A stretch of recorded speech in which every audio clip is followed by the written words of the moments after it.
मोनसे गोजोनथाव खौरां APSC UPSC आनजाद होनो गोसो गुदुं लाइमोनफोरनि थाखाय मोनसे गोजोनथाव खौरां। बे गोजोनथाव खौराङानो जाबाय सुपार 50 खौ सुपार 100 खालामनाय जासिगोन। नंगौ, जाय फरायसा एबा लाइमोनफोरा रांखावरि आंखाल जानायनि थाखाय APSC UPSC आनजादनि कचिं लानो हाया, बिथांमोननि थाखाय मोनसे गोजोनथाव खौरां।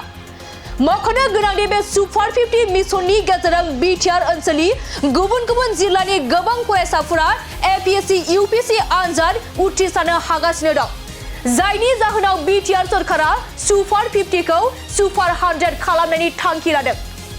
सुपार 50 खौ सुपार 100 खालामनाय जासिगोन। बे बाथ्राखौनो फोसावदों बिटिआरनि गाहाय मावफुं सोद्रोमा बर'आ। बिथाङा खौरांगिरिनि गेजेरजों फोसावदों दि मिशन सुपार 50 आ आथिखालाव जोबोद पपुलार जादों। बयबो बे मिशन सुपार 50 खौ हास्थायदों। बिनिखायनो गासै आसामनि बर' फिसाफोरा बेवहाय बाहागो लानो हानायनि थाखाय सुपार 50 खौ सुपार 100 खालामनाय जागोन होननानै बाथ्रा फोसावदों बिथां बर'आ। बेनि अनगायैबो बिथाङा खौरांगिरिनि गेजेरजों मा बाथ्रा फोरमायबावखो फै जों आबुङै मिथिना लानि। मिशन सुपार 50 आ जोबोद पपुलार जादों, बयबो बेखौ हास्थायदों। दा नंखायनो जिहेतु जोंनि बर' फिसाफ्रा बर' सुबुं अनजिमाया बिटिआरनि सिङावल' गैया, बाहेरावबो दङ।